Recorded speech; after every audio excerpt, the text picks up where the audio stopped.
Hello, everyone. Thank you for joining us for the Committee on Energy, Economic Development, and Tourism.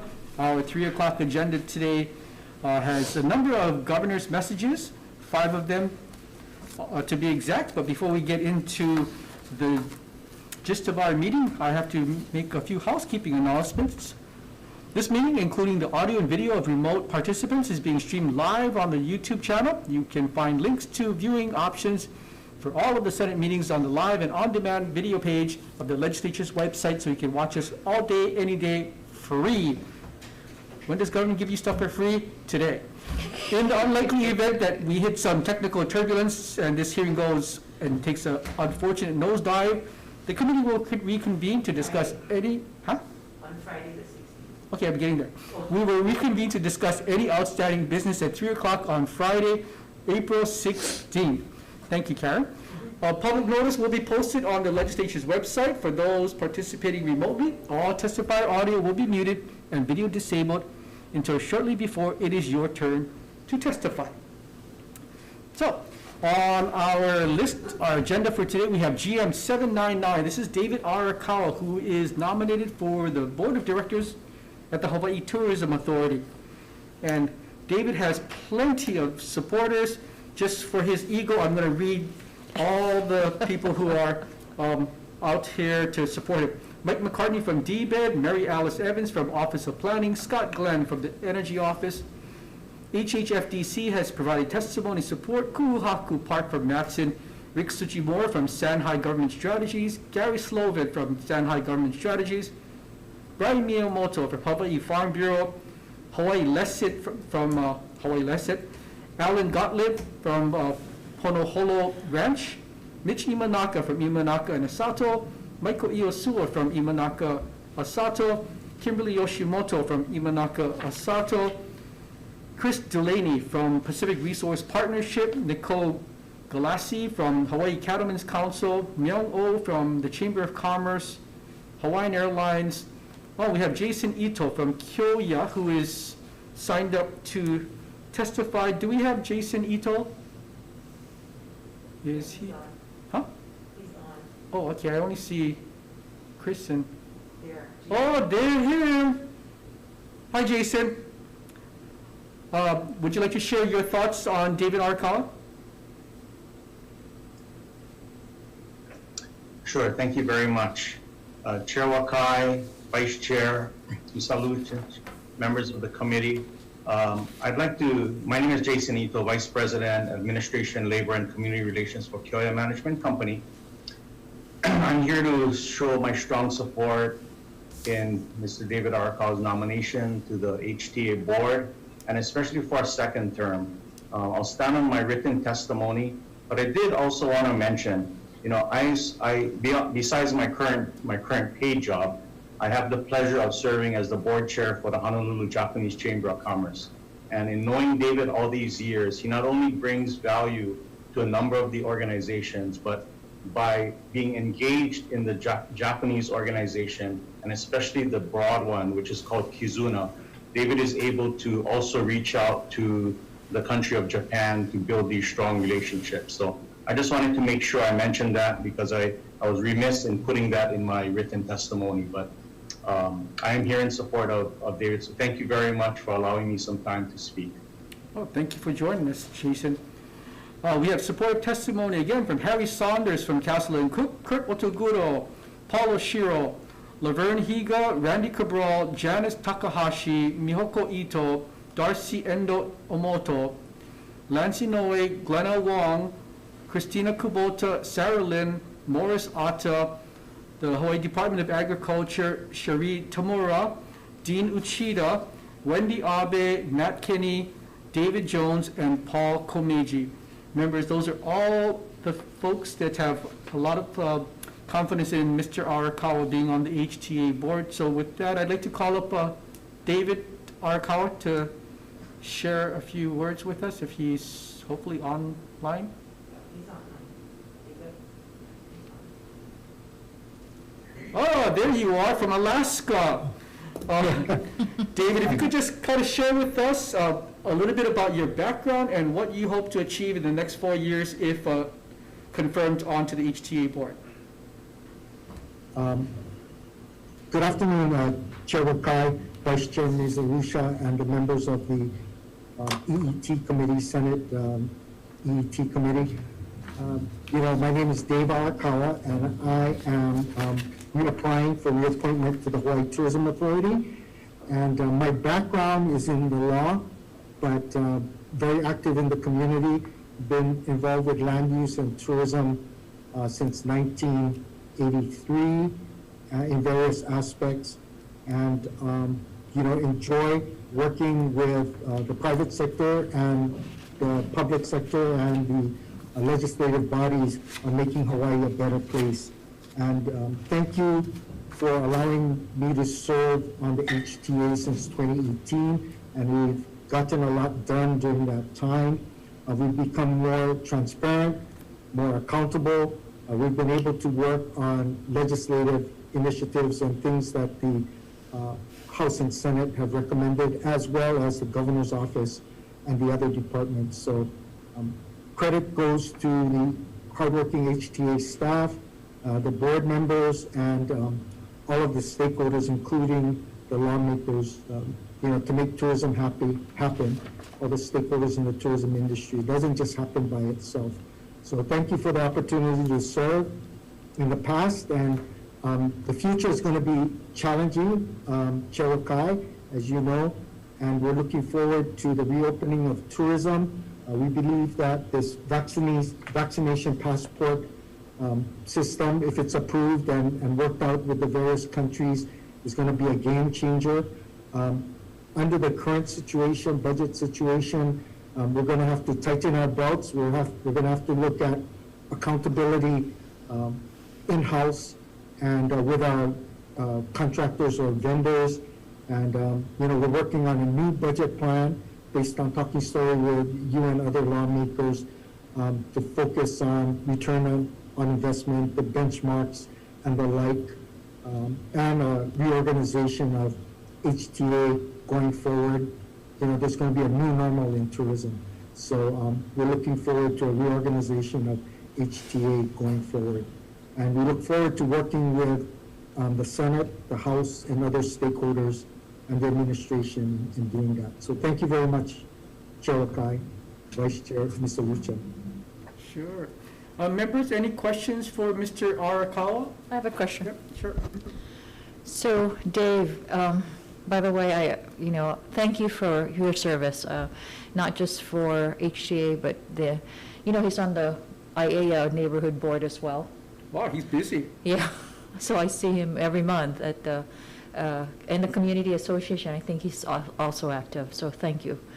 In order for HTA to meet the rigorous demands, particularly because of like you said, the budget challenges, HTA needs to be nimble, and a lot of that too needs to be where there's a balance between board governance and leadership. So do you think that that balance is at this time being achieved? Do you think that the leadership is poised to have the wherewithal to be able to meet those budget challenges and the realignment, the forthcoming realignment of HTA?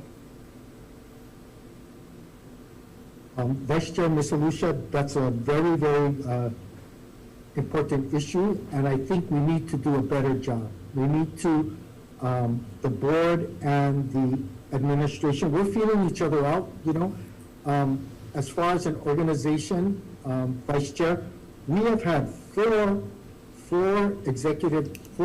CEOs. One was an interim CEO in less than 2 years, in about 2 years at least, right? So there's been really, really a tough issue of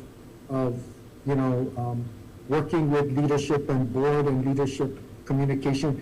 And we're coming to a really good place. Last week we had a meeting with John DeFries, the CEO that came on late last year.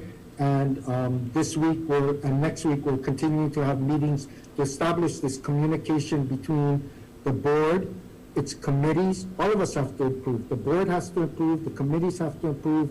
We have to work with the existing HTA leadership, so we're talking the same language. We realized that we were expecting certain things without telling the HTA leadership, and the HTA leadership was expecting certain things relating to the board that were unspoken. So we resolved that like any family or any close working company would, and we're in a good place. We're heading toward a really good place. We're really excited about it, and our communication is going to get much better, and that will improve not only the internal operations of HTA and the board and staff relationship, but also communicating with the legislature, right? And so you folks will get answers and information, hopefully on a more expedited basis, and we'll know what your requests are and things like that. So the overall communication needs to be improved, and we believe that some of the issues that have arisen this session are a result of that, and I shoulder a lot of that blame. To do that, Vice Chair, we've established a budget review and investigatory committee, so it's a budget pig, basically, to act quickly and nimbly on these budget issues. And I think in one board meeting, I asked that it be formed so we could respond quickly to the Senate and House questions relating to our budget, right? And we can work with the HTA administration. We also formed a legislative pig, so we could act nimbly and respond quickly to the House and Senate's questions relating to legislative issues. And those two permitted interaction groups are not even 2 months old, right? And so we have a lot of work to do, and we look forward to working with the legislature and other stakeholders, industry stakeholders and the public. The public is very important on all islands. We look forward to working with you folks in the interim and toward the end of session, in the next few weeks to the end of session. So yes, we are looking at ways. We have recognized the fact that we need better communication. We have to be able to act nimbly. We've created 2 permitted interaction groups that will publicly explain what's going on in a public meeting and with minutes, and so the public will know what's going on. But we've instituted those 2 things to allow us to take action and respond quickly to you folks. We know you folks move fast, so we got to move just as fast. Thank you, David. Appreciate that response. Any other questions? Oh, Senator Rivera?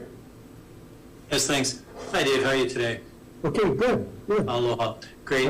Thanks for stepping up for this position and being there. I want to ask you this question, and I actually want to ask everybody the same question. So, of course, the 5th and 6th people down the line have a lot more time to think about the answer. But what is the HTA going to look like in 5 years?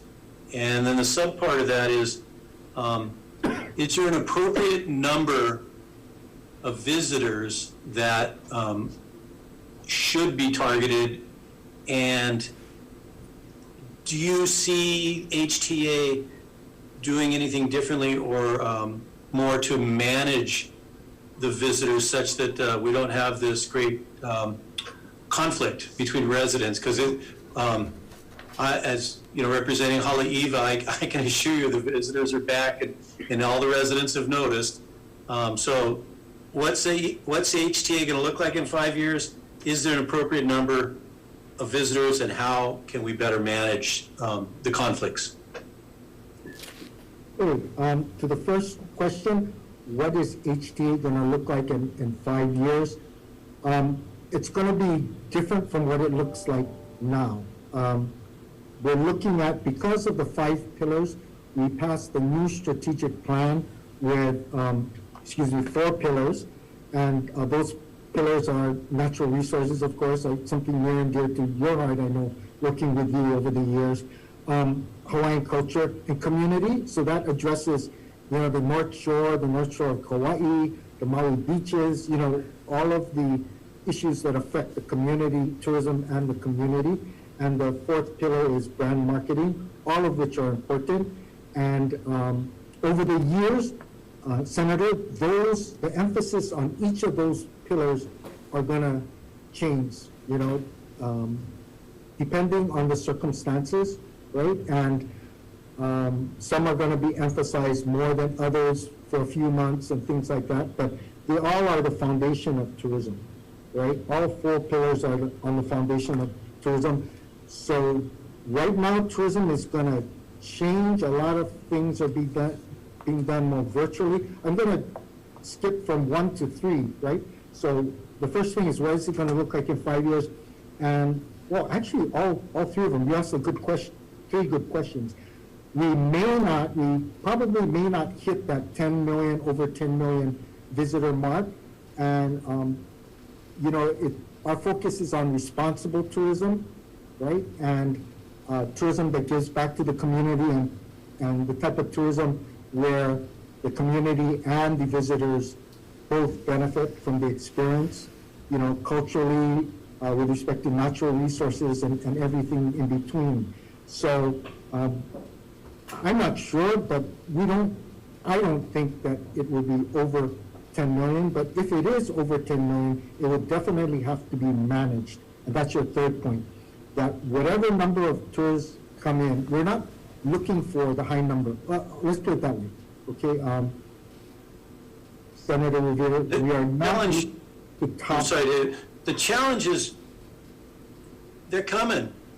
So how is HTA going to modulate it and keep it at a healthy level with some restraint? How will the agency kind of have the visioning and the vision to not overwhelm our communities? That's what I've been asking for years, and So I think it's a matter of working with the communities.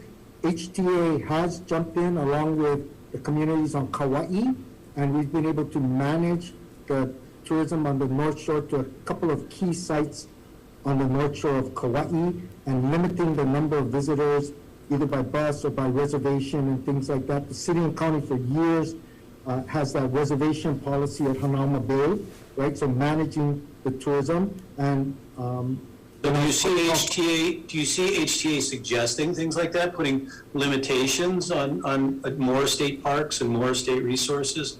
Because convincing people that more tourists is great, I think that's a mistake. I think people intuitively know what they think. So I don't want to hog the whole conversation, but no, definitely good questions. Definitely managing tourism and setting limits, or there's got to be a limit if you have a sign up, right? If you have a sign up and only certain number of slots, there's got to be a limit, right, to visiting certain areas or certain sites and things like that. So that is all part of the HTA's overall strategic plan, and we have this DMAPS program. So during the rest of this session or during the interim, we can talk to you about the DMAPS program, where HTA is going to communities and asking communities the exact questions you asked. How much tourism, where should they be, how can we regulate it or moderate it, manage it, how can we manage it? So we have a program, and we'd love to sit down with you and other senators or interested parties to be part of that conversation. And I apologize if we haven't done enough to bring you in on the North Shore, right, about managing tourism on the North Shore, but definitely that's going to be on the top of our list. Thank you. Thank you. We'll be in touch then. Thank you very much. Thank you, Chair. Sure. Thank you. Any other questions? Sure. Just Senator real Lee? quick. Thanks, Mr. Arakawa, and congratulations again on your nomination. You have a background in improving things and development and all of that. I was curious, for Waikiki in particular, right? It's our tourist hub, and I think for the folks that friends I know who've come through, especially during the pandemic as things have been shut down, and these are folks from the West Coast who come, they live here for like 3 or 4 months, and they leave. Longer term visitors, I guess you could say. I think there has been some acknowledgement that Waikiki wasn't the place they thought it was going to be when they were thinking, oh, I'm going to go to Hawaii for a few months and and live there or even visit. So I guess my question is, how do we sort of approach that kind of situation where, it's kind of it's a lot of concrete, it's certainly a lot of traffic in many cases. How do we get around that and provide, a 21st century Waikiki experience? And I guess also tangentially, I think Mayor Caldwell, toward the end of his term during the pandemic, shut down Kalakaua, for example, for those Sundays, so that people get out and that sort of thing. And I don't know, is that part of the answer, and what direction should we go? Yes, Senator Lee, that is definitely part of the answer. Giving, you're talking specifically about Waikiki, but it kind of relates to every place, but giving visitors an experience in Waikiki that they would like to come back to, so not all the concrete. And I was lucky enough to be part of that years ago under Mayor Harris's administration. We took away 1.5 lanes of Kalakaua Avenue, and we re-landscaped that to provide a more beautiful. We redid the Waikiki bandstand, and we did a lot of improvements to Hanauma Bay and things like that to give a better visitor experience. And especially in Waikiki, we condemned the beach walk area to provide a more open and a more inviting type of environment. And listening to you and listening to the community comments on something more, more green, more open, we're always striving for that. And we believe that working with the city and county is very important on beautifying the Waikiki area and keeping it open and accessible and someplace that visitors want to return to. So we're all about working with the city and county, working with you folks on any ideas to make that happen. It's going to take everybody working together. But excellent point. We also did Sunset on the Beach. That started when I was at Corp Council too. So any ideas you folks have, please let us know, and then we'll talk to the city, and we'll talk to the state, and talk to the Waikiki Improvement Association and Mufi Hanneman's group, Hawaii Lodging and Tourism Association. And we can all work together to make Waikiki a place where responsible tourism and responsible visitors will want to come back and visit time and time again. So we look forward to working with you. Great ideas. I mean, you guys got to keep telling us these things. We're busy doing a lot of stuff. So thank you for the reminder. But yep, that's part of what Hawaii Tourism Authority does, and the board can support that. Thank you. Thank you, Chair. Sure. David, you talked about destination management efforts in response to Senator Revere's questions earlier. And I'm looking at your DMAP report for the Big Island. I think that's the only one that has come out so far. And when you go to the action section of this document, it brings up stuff that we've been talking about for like 12, 15 years. Better engagement with locals, more procurement of local products, having more high-quality visitors, more responsible visitors. This destination management study doesn't tell us something that we haven't known for well over a decade. How confident are you that some of these actionable items that are listed here are actually going to materialize, so that at the end of your next 4 years, that we're not looking at the same set of problems? Because we seem to be really good in Hawaii about talking about the problem and very poor at executing to solve some of those problems. How are we going to get to a better place, Mr. Arcon? Personally, not even personally. Talking to some members of the board, we feel that urgency. We feel the urgency and concerns that you have expressed. Vice Chair Misalucha has addressed, Senator Revere, Senator Lee have addressed, and we know that we got to move forward, and we got to move forward quickly, and we cannot sit on it, right? We cannot sit on these things. And you're correct; these have been concerns from way back. I think the new board, the board, the existing board, and the new people coming on are very impressive people, and they all are action-oriented, Senator, Chair, And so we're looking forward to being more action-oriented, and we were successful in the past by putting on the agenda at every meeting the HTA audit. So it's an agenda item every meeting. So if we put on the DMAP goals or whatever it is, every meeting, there's going to have to be a report, there's going to have to be movement. The legislature will see where areas need to be funded. And so I think by putting it on the agenda and forcing the committees and the community and the lawmakers to engage, I think we can make a dent in it. Chair, I don't think we can solve all 4 of those issues in the next year or 2, but we can chip away and we can solve as many as possible. We're excited about, not only the board members that have a few months left, but the new board members, they're all action-oriented, Chair. And if, hopefully, if you can approve them to go forward, then you're going to get an action-oriented board.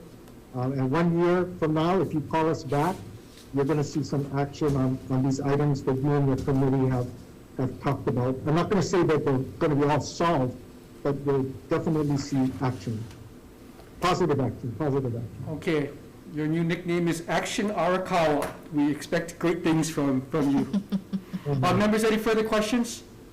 No. Okay, I'm thank fine. you, David. We're going to move on to our next GM. That is 802. This is Sherry Minor McNamara, also nominated for the HTA board. Her fan list includes Mike McCartney, Debed Myung-oh from the Chamber of Commerce, Ku'uhaku Park from Matson, Gary Yoshioka from Diamond Bakery, Toby Taniguchi from KTA Superstores, Shannon Edie from Holomua Consulting Group, Brian Miyamoto from Hawaii Farm Bureau, Mina Sakai from the Japanese Chamber of Commerce, Mufi Hanneman from HLTA, Randall John Francisco from the Kauai Filipino Chamber of Commerce, Lauren Zerbel from the Food Manufacturing Industry Association, and I think Lauren is here to share her support for Sherry. Lauren?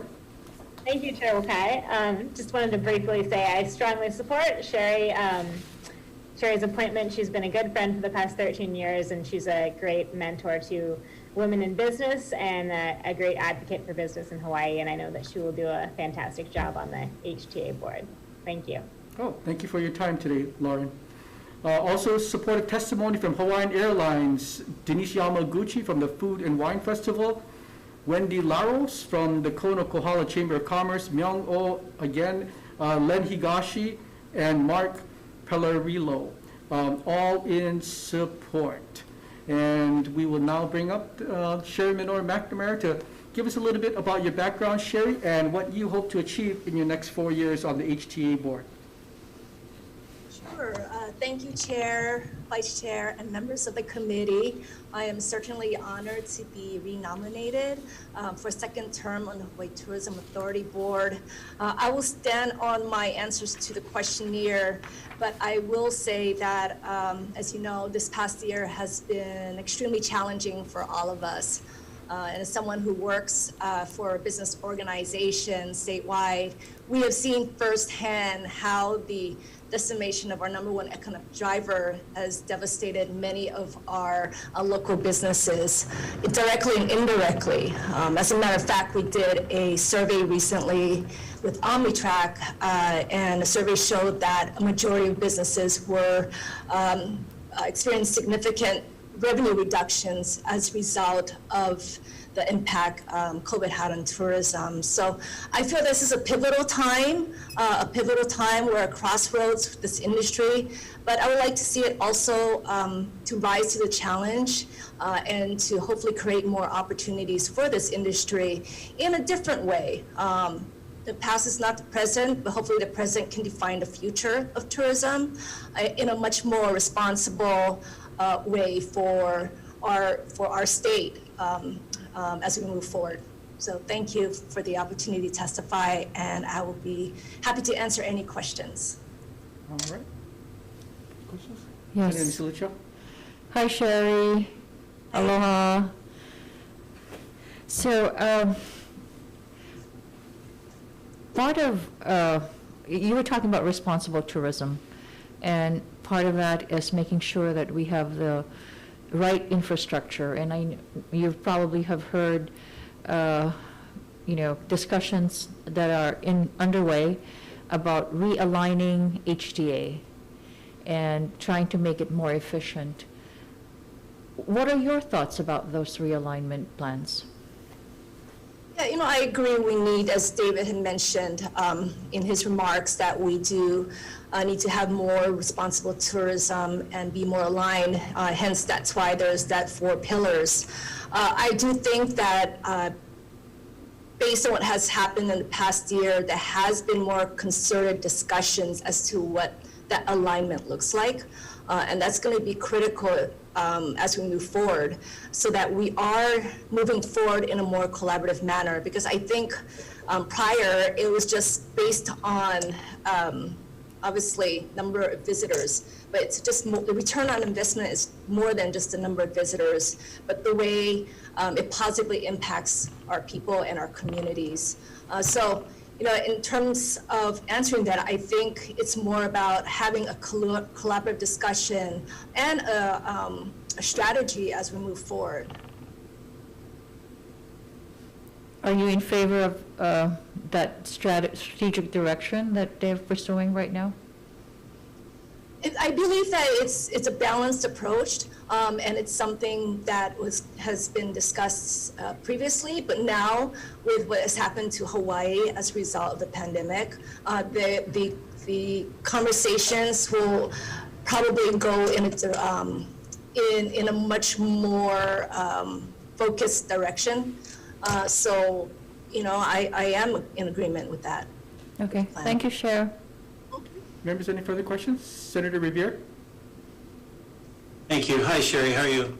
Hi, good. Thank you, Senator. Good. Aloha. I want to ask the same questions. What do you think is the vision for, now, both you and David both mentioned the pillars in this now, but I'm curious about what will HTA be looking like in 5 years? How will it be managing those conflicts with the residents, they're coming back. They're already coming back. We can't forget that there is that pressure. And then, is there an appropriate number of tourists, and how should HTA manage that? So the same 3 questions, a little different order. That's when I like to go alphabetically in order. So but in addition to what David said, because I do agree with what he said, as relates to your second question, the number, I don't think we can actually put a count. I think it's more about what is the return on investment, and again, not necessarily just financially, but for the overall positive impact in our state. So I prefer not to say a number per se. So on that, would you say that, okay, if the numbers just went up a million each year, suddenly we're at 20 million, we don't have any facilities, you got people throwing bricks at tourists. I mean, it could get really ugly if numbers grew. So are you suggesting that we just let the market determine the right number of visitors, or do we affirmatively try to manage that expectation? And again, not public relations to tell people that it should be great. I mean, how that's really, I'm always going to hammer back on that, because that's the critical key to me. I understand that. I think this needs to be looked at collectively. You're right, more managed and responsible tourism. I think that's where the discussions are taking place right now through these destination management plans, because it is an inclusive engagement discussion that involves different stakeholders as to what the future looks like on the respective islands. So, I think it's the ROI. What is the return on investment? And I don't mean just financial sense, but overall. As relates to 5 years on the road, again, these are projected discussions that are being taking place right now. But I do hope that from a perspective of the business organization, that we can create opportunities to connect the industry to other sectors of our economy and see what that looks like. And I do hope that we can have those discussions in the near future, so that it is an ecosystem where we support one another, and at the same time we can diversify our economy. Okay, thank you. Thank you, Chair. Sure. Any other questions? Senator Lee? Thanks. Thanks. Just congratulations, Sherry. Great to see you again. So just following up on Gil's question real quick, when you talk about ROI for bringing people in and getting some local benefit, I guess to Gil's point, should negative impacts on some of our local communities be considered as part of that equation, so that's something that's considered, I think, in the discussion about how HTA is doing its thing and spending its resources and so forth. Yeah, and I think that's where the responsible tourism and managing tourism have been brought up already, but that's going to be critical as we move forward. And that's why we're having these stakeholder discussions, so that it can be a much more inclusive plan as we move forward. So yes. Thanks. And then the question I was actually going to ask, and similar to what I asked Mr. Arakawa, we have a lot of infrastructure in the state, and one of the things that is on the near horizon is our airport renovation work, and there's going to be probably several $1 billion in projects coming up in the coming years. Should HTA have a role in that kind of design? I mean, that is sort of our gateway to Hawaii in some sense. To the extent we don't duplicate efforts, but I do think it is important to at least provide input, because you're right, it is a gateway. So there needs to be different perspectives, and hopefully connect those perspectives that makes sense for the overall benefit for Hawaii. All right, well, thanks very much. I wanted to follow up on Senator Lee's question about the airport as the welcoming and departure spot for our visitors. And, if, in the past we've had the discussion about an airport authority. If we ever get to that point of creating one, do you think HTA should have a seat on any kind of authority that might come up in the future? Again, I believe that, it needs to be, the more collaborative we can be and the more representative we can be to have that voice, the more collective that decision will be. So I do agree that if there's can be some kind of representation on this airport authority, it will be beneficial. I want to go back to something that Senator Revere brought up about just the management issue and trying to find that balance there. A lot of times people seem to be enamored with a number, that somehow 10 million is too many and whatever the number should be. I kind of come from the angle of, we can have 20 million visitors here as long as we keep them in all the right places, because I imagine if you told Ala Moana, Kula Ranch, or Doe Pineapple Fields, we're going to bring you more visitors, that would be okay with them, that would be okay with the community. It's when they show up in Lanikai and they show up at Haleiwa and go to places that they generally aren't welcomed by as tourists there, that's when we get to the problem. So do you think that we should be fixated on a number rather than fixated on what is the solution, whatever that number might be, whether it's 6 million or 16 million? If we shuttle these folks to the right places, then we all benefit from an economic standpoint as well as from a don't come into my area tourist because you're kind of in the wrong place mentality. Is that perhaps a better approach rather than just say that at a certain figure we're going to almost curtail the influx of tourists beyond whatever that number might be? Right, and that's why I mentioned I didn't want to come up with a number or what is the right number, right? It's more about how do we go about doing it to ensure that we're protecting our resources, as well as making sure tourism is managed in a way that is responsible. And that is why, again, having these stakeholder input is important, and coming up with the ideas is how do we address the problems that we've experienced in the past so that as we move forward, it will be done in a more responsible way. So again, I do not want to put a number on the number of visitors. So I do agree with you on that. It's a matter of how do we manage it. Sure, I have one more question. Nope. Senator Misalucha. So, Chair, in your role as the president of the Chamber of Commerce, you have a broader perspective, and I know that you have been rallying, efforts towards pivoting to a more diversified economy. And I'm kind of curious, just preliminarily, I know that, greater efforts are being undertaken to, put some more thought into that. But what are your thoughts on where the next industry might be? Because we've pivoted from a agriculture economy to a tourism economy. Where will that be? Because as we know, the economic drivers right now is construction, military, right, and tourism. So is there anything that, we're exploring even preliminarily or laying the foundation thereof? Yeah, well, I can speak specifically for what the chamber is working on as relates to workforce development and seeing how we can pivot to a more diversified workforce as well. And so that's why we're working with both public and private stakeholders to develop that talent pipeline for a more diverse and quality type of jobs. I think we've been talking about diversification for a long time and different industries that exist here.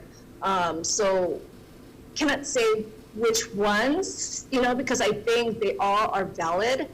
For us, we're working on the manufacturing industry, but we also feel there's a way to leverage technology. Technology is so broad, obviously, but there's different ways to leverage technology in these different fields, whether it's defense, manufacturing, ag. I think they can be all intertwined. At the same time, they can coexist with tourism as well. I think we still need to invest in tourism because that is our #1 economic driver at this point, and we need we cannot simply change overnight. And that is why currently, by supporting tourism, but also having productive discussions in coming up with what the future looks like for Hawaii in terms of diversification is going to be critical. That is what is those discussions are being taken place. Thank you. Thank you again for your service, Chair. Members, any further questions? No? Thank you, Sherry. We're going to move on to our next nominee. That is GM 800, Dylan Ching, also for the Hawaii Tourism Authority Board.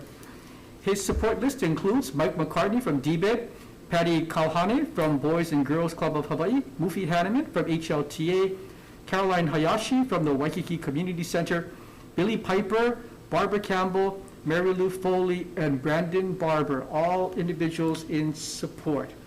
If we could please bring up Dylan Ching.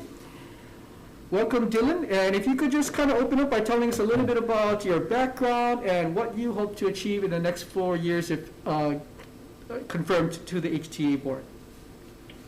Hello, everyone. Thank you, Chair, Vice Chair, and committee members. My name is Dylan Ching. I work for TS Restaurants, so we operate restaurants in 3 of the 4 major islands.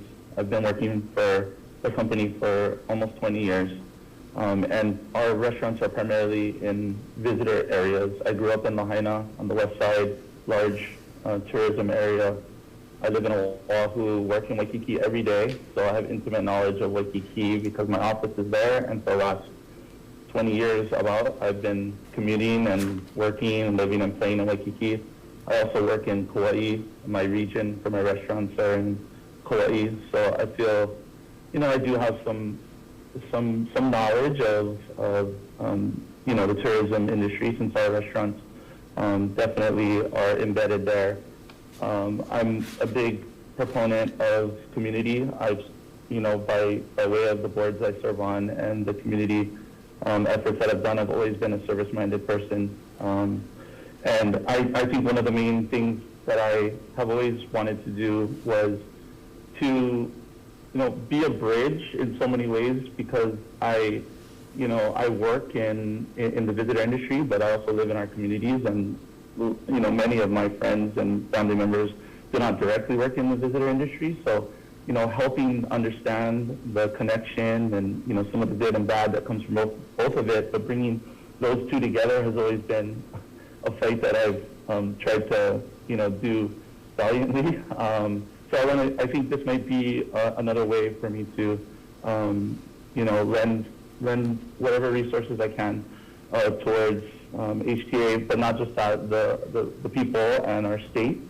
And, you know, I'm going to have to learn because this is the first time I'll be, you know, hopefully on the board and learn more about what HTA is doing and is tasked with going forward.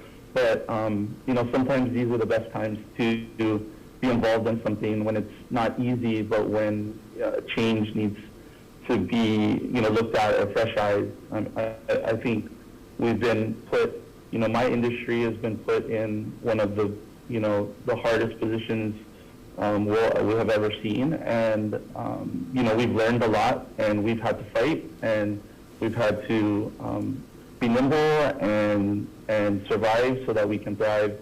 So hopefully I can bring some of what, you know, what we've learned in our industry, which is a tough industry, as everybody knows, but it's a rewarding and fun one. So hopefully I can bring some of that. And I welcome any questions. Thank you, Dylan. Members, any questions? No? Senator Revere? Yep, same question. Hi, Dylan. How are you today? Hey, hi, Senator. What's the future of HTA? How is HTA going to manage the increase of visitors, which is almost surely to come?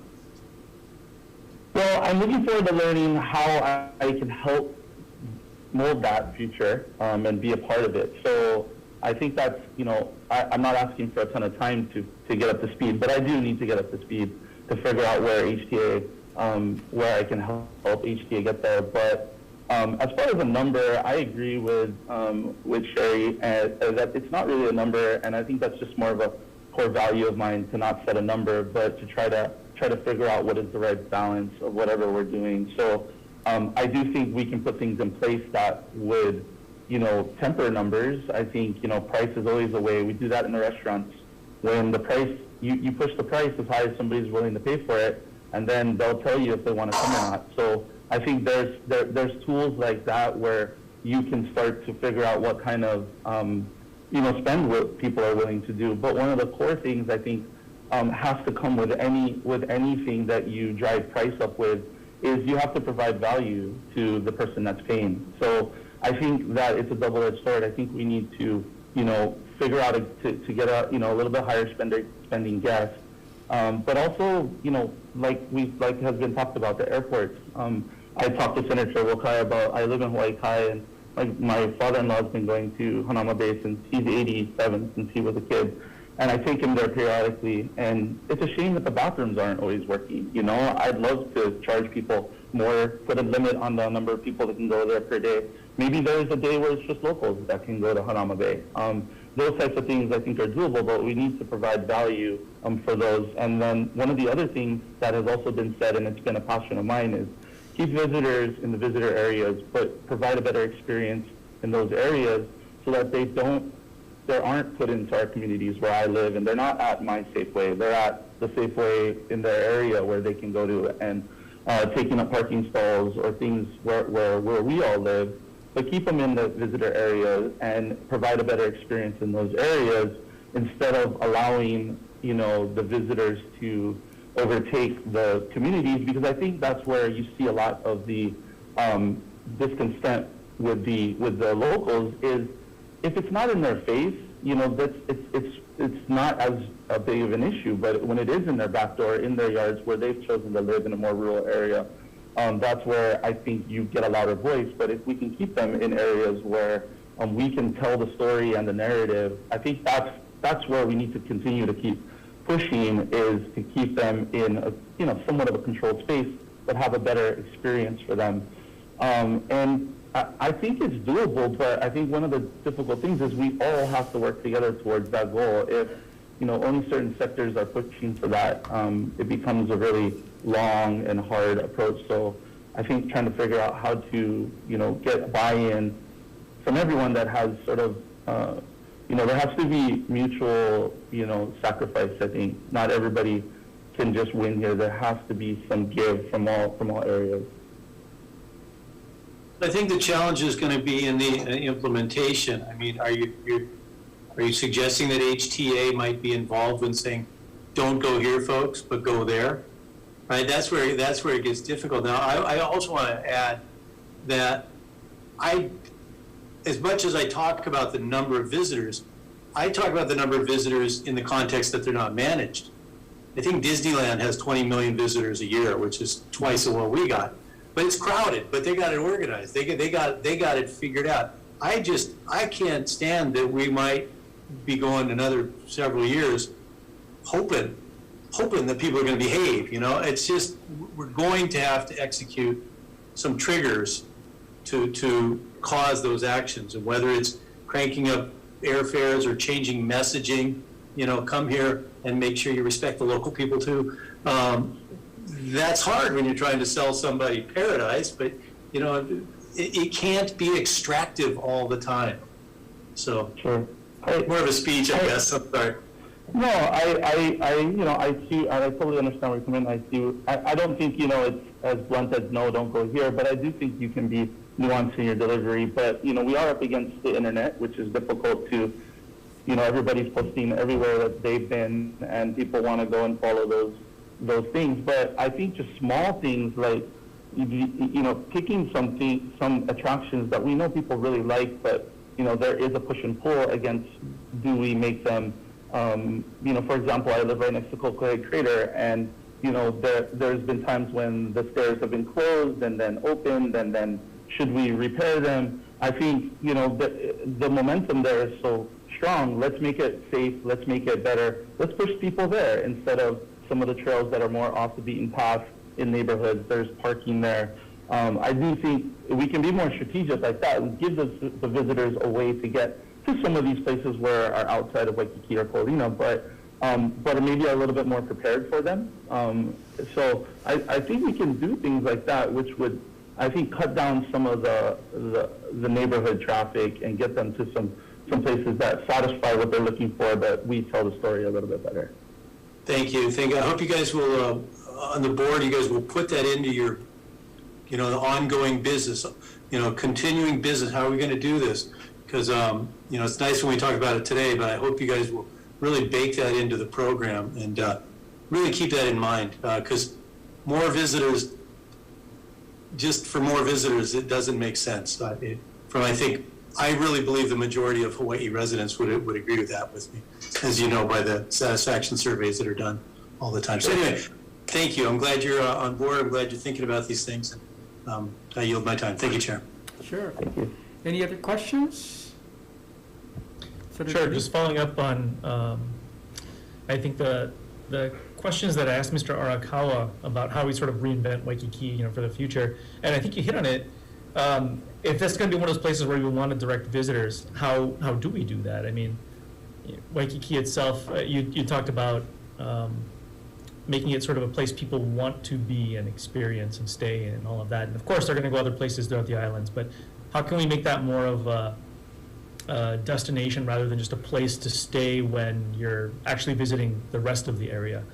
I mean, does it look like Miami or Denver or other places that have created more or shut down roads to create public spaces? I think as Mr. Arakawa talked about, taking lanes to create green space, that kind of thing. Outdoor restaurants maybe, which I'm totally surprised we don't have that many of, or other entertainment spaces. I mean, what is that? Do you have any ideas for that? It seems to be sort of in your wheelhouse. Sure. I think just to start off with the, I'll start off by, I feel, this could be controversial, but I'm down there all the time. There's so many locals that love Waikiki. It's been more difficult to get there, and the pandemic showed. I mean, when people were saying there was nobody in Waikiki, I was down there. There were tons of local people in Waikiki, and they loved it. And they kind of loved it as is. I'm not saying as is where we need to be, but they like, there's a group of people that like a city feel, that like the sort of convenience and the action and things going on. Now, do I want it freewheeling and out of control? No, but there was some amazing days and amazing pictures and videos I've seen of people just enjoying themselves like they were tourists, drinking drinks that you would never think a local would want to drink, but they sure do want it just like everybody else in a pineapple. So I do think making it more accessible for locals with parking, with, pricing on certain times or certain areas, and the businesses are going to have to get involved in to get locals down there. But yes, the experience has to keep getting better, when it comes to safety, when it comes to cleanliness, I'm a part of some organizations like the Waikiki Bid, who, you know, I mean, now that I'm on it and I see what happens and, you know, the people cleaning the streets and the people, you know, giving information, like, yes, but more. Like, we need more than that. I think HTA was able to help get some more security cameras, you know, having the restrooms better and more workable, not in Waikiki, but everywhere. And then having those experiences like, you know, like luau's and, you know, like shows, you know, things like Blue Note, which is a small sort of venue, but it's been really popular with locals and then visitors as well.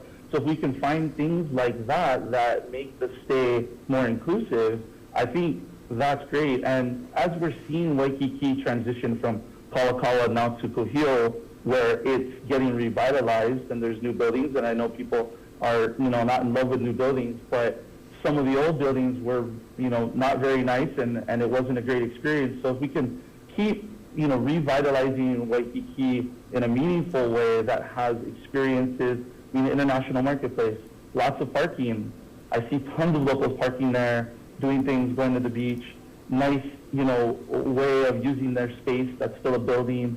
I think we got to keep doing things like that. Hopefully the new Queen Emma building with the food pantry in it, those places with some mixed use areas with some living and some visitor and also businesses. I think we can do it. I mean, Kapiolani Park, Diamond Head, these are some of the most beautiful places in Hawaii. And I think we just have to provide a better experience when they're there and people will stay. And it doesn't mean building more, it just means cleaner, safer, you know, more information, more hospitality. I don't know if that answers your question. Yeah, thank you. Thank you, Chair. Sure. You know, Dylan, I want to follow up on Senator Lee's questions about harnessing and positioning our visitors in Waikiki, because I don't think many of us would be angry about that there's too many visitors in Waikiki. That's kind of where they should be if we're going to grow the visitor footprint in this state.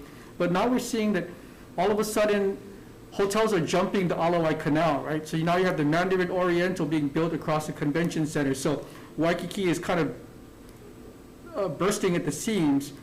And to be part of it is because government doesn't allow Waikiki to increase density. You talked about the renovations on Kuhio and Kalakaua, but we really haven't allowed for larger density. I remember the Moana wanted to go, I can't remember how high, but more than the 6 floors that they have for that tower, and the community was against it. And now look at what we're seeing. We're seeing that hotels have to go beyond Waikiki, and more Airbnbs have an audience to appease to. Do you think that if we really want to, in all of the levers of managing tourism better, that if we look at our tourist areas, Ko'olina, maybe Turtle Bay, Waikiki, that if we allow for higher density, we can actually help keep tourists in those areas rather than not allow for more density in these tourist areas? I mean, in theory, I'm for sort of the more dense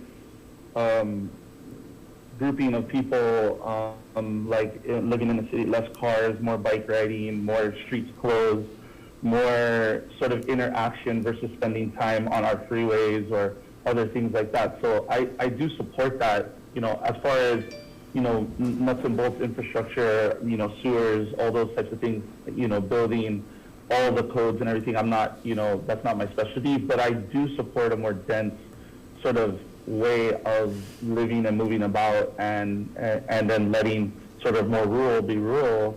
And so I would be definitely open and potentially in support of something like that, as long as it's done meaningfully. I think that's always the thing, is a meaningful build, meaningful space that allows, you know, for the natural beauty of Hawaii to still sort of benefit from. Mm-hmm. Okay, thank you, Dylan. Members, any further questions? No? Thank you, Dylan. We're going to move on to our next GM, that is GM 801. This is Sigmund Zane, also up for the Hawaii Tourism Authority Board.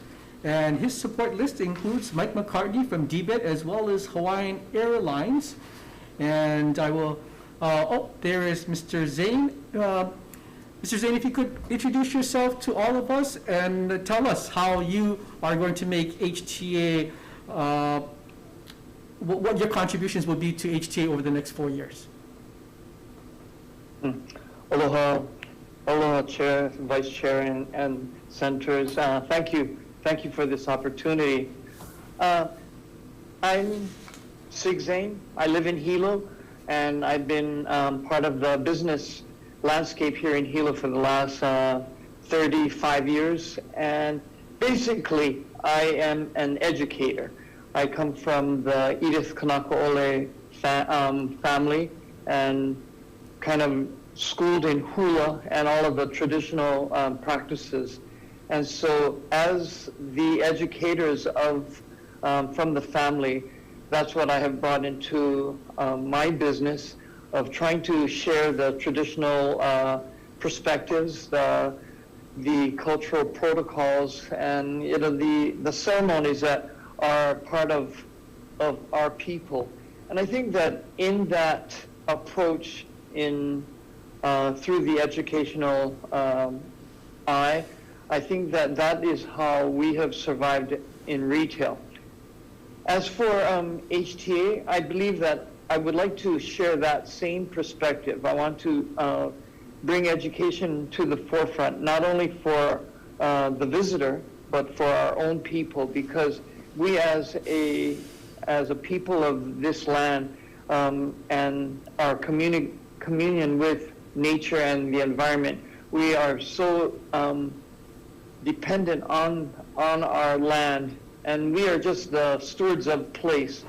And I think that is where I'd like to continue to bring in that perspective and see it through the lens of the native practitioner and how we can balance everything out. I think that in terms of the tourism industry, it has grown so big and almost to a point where the imbalance is affecting not only our people, but our land and our resources. And I hope that, like for Senator Gill, in your question of where are we going to be in 5 years, I hope that we are going to be a more educated state, that we can make educated calls on what is right in a win-win for not only for our people, but especially for our environment, because we do have a limited supply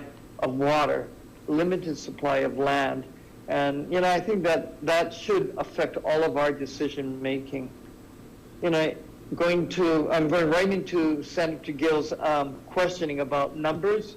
That I don't think we can make a call on that. I agree with Sherry and Dylan about that. We have to be, that has to be an educated move also. We cannot just say, yeah, maybe we can do it with 5 million. No, I don't think that we can just cut it off like that, because there are too many lives that are already invested in the visitor industry, and hopefully we can make it possible for everyone to survive here.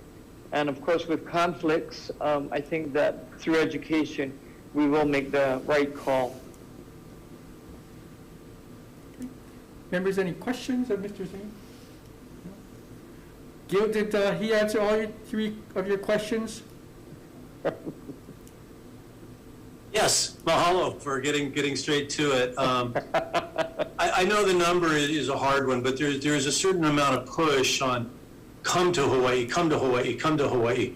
I would hope that the HTA can consider that. If it's starting to get to boiling point and people are getting hostile, maybe reduce the marketing or maybe change the tone or something. I mean, there has to be some moderation of the message, I think, too. And I realize it's a multi-year engine that has to keep going. But thank you for your insights into that. I appreciate it. Thank you, Chair. Sure. Chris, any questions? Nope. Mr. Zane, I think you bring a very interesting set of skills to the HTA board. We talk so much about how can we diversify our economy. And if tourism is going to be and should be the wheel we go back to, the first question should be, how can tourism help diversify our economy? And you have built a globally recognized brand from Hilo. And I don't know how much interaction you have with tourism, but I just see that there's a nexus there between tourism and not just welcoming them here to take a hike and eat good food, but to go back to Alabama, to go back to California with a zigzag shirt, a kamaka ukulele, or whatever that was locally made, and take it back to them. But it doesn't seem like HTA or anybody in the tourism industry really is synergizing that connection between local manufacturing and the tourism, who are, I mean, that's Amazon before Amazon came back, right? But we never paid attention to sending them back with locally made goods. We just kind of entertained them, and that was it. Do you have any perspective on, with your background, how you would be able to, or if we could, merge local manufacturing with our growth of tourism? Well, an idea comes to mind. Of course, this is a lot of this is brand new that I have to articulate all of this, but I think that what comes to mind is, again, through education. I think that here in Hawaii, we have grown up with so many universal values, and that is from the standpoint that we are not the higher being. We are only secondary, we are only the stewards of this place. But along with that humility in that stewardship comes that the respect for place and respect for other human beings. And I think that in our manufacture of goods, in our sale of our items, we always try to profess those Hawaiian values, but show them that that is a universal trait. Like aloha, for example, it is a two-way street on aloha. You cannot just give aloha. It has to be give and take. And I think that if we can share that with everybody when they purchase, say, that ukulele, or when they purchase a craft made by one of our artisans, that maybe this visitor will take home that value and then start to permeate their community. So really, I think it is through example we can show that aloha, but that real respect for land, place, water, resource, community. Okay. Thank you. Members, any final questions for Mr. Zane? Oh, I do, Senator yeah. Salucha? Aloha. So, much have been said about how one way to differentiate us from other places that offer sand and surf is really our Hawaiian culture. And I'm just curious whether, to your estimation, have we maximized that? Is there anything else we should be doing that would allow tourists to have a more meaningful experience, so that it's not just about the kitschy, but really more authentic? Well, I have a lot to say on that part. Yeah, I definitely feel that a lot of the marketing in the early days, especially when Hollywood jumped on board, that everything went askew. So a lot of the information out there is now not really authentic. It is not genuine. And that's why I come in with this educational part that, yes, we really need to bring forth the real voices, the real thing. And I think that there's many ways we can do that. And luckily, we do have social media now that we can do that. Internet-wise, we can certainly educate even better. But yes, there's a lot that we have to do. We have to kind of re-educate what is the real Hawaiian value, what is the real hula. I mean, a lot of people think that the Tahitian is our hula, and that is not it. A lot of people think of the tattoos as something Hawaiian.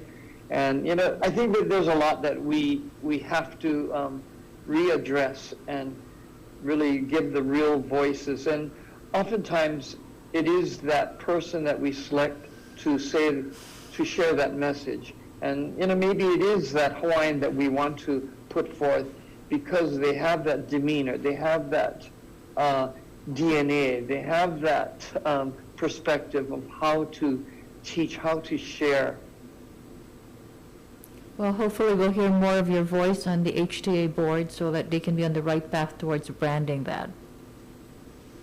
Thank you. Aloha, thank you. Most definitely. Mahalo. Members, any final questions for Mr. Zane? Senator Lee? Chair, thanks. Just following up,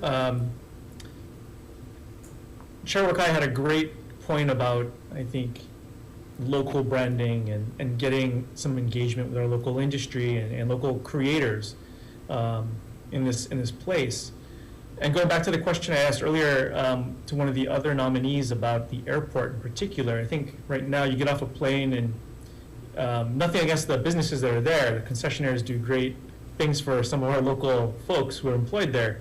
But it is, it's Burger King and it's Starbucks and it's all the same stuff you'd see in pretty much any other airport around the country.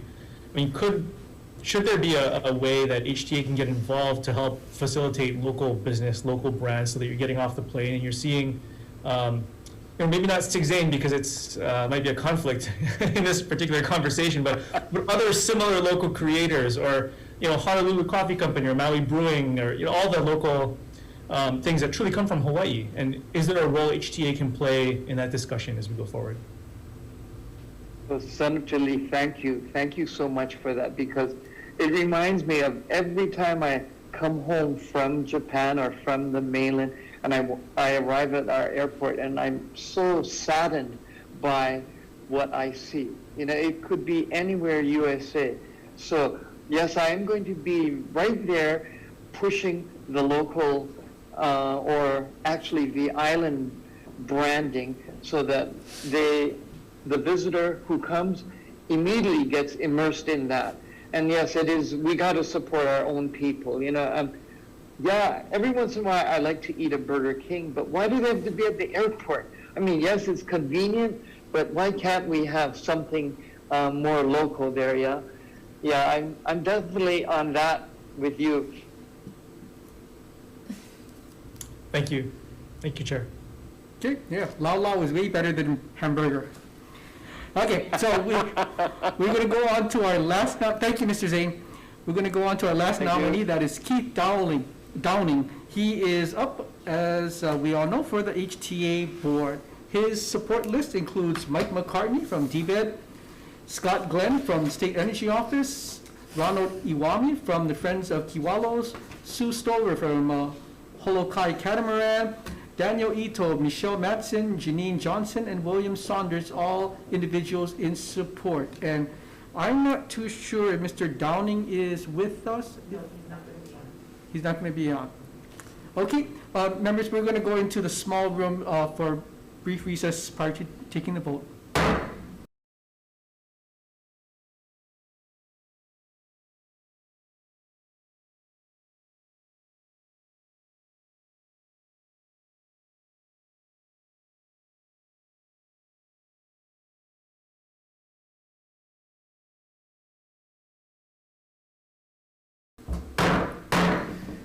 Thank you, everyone, for your patience. We're reconvening the Committee on Energy, Economic Development, and Tourism for decision-making for the 5 GMs to the Hawaii Tourism Authority Board. The members have conferred, and we like them all. They bring a wealth of knowledge and expertise of varying degrees and from various perspectives, and we think they could all contribute to the remaking of tourism in the future. So we're going to take all of them under one vote. But let me read their GMs individually. GM 799 is David Arakawa. GM 802 is Sherry Minor McNamara. GM 800 is Dylan Cheng. GM 801 is Sigmund Zane. And GM 798 is Keith Dowling. All 5 of these individuals are nominated to the Board of Directors of the Hawaii Tourism Authority. And it is the Chair's recommendation to advise and consent on all 5 nominees. Members, any discussion? If not, Senator Misalucia, I vote yes on all 5. Excellent. Committee on Energy, Economic Development, and Tourism, we are voting on GM 799. 802, 800, 801, and 798. Chair recommends advice and consent. Chair votes aye. Senator Misalucha votes aye. Senator Lee. Aye. Senator Riviere. Aye. And Senator Favela is excused. I dare not say it, but it's 4 ayes, Yes, indeed. Put your glasses on, everybody. and We're- it's adopted. Fantastic. We're adjourned. Hello, everyone. Blue.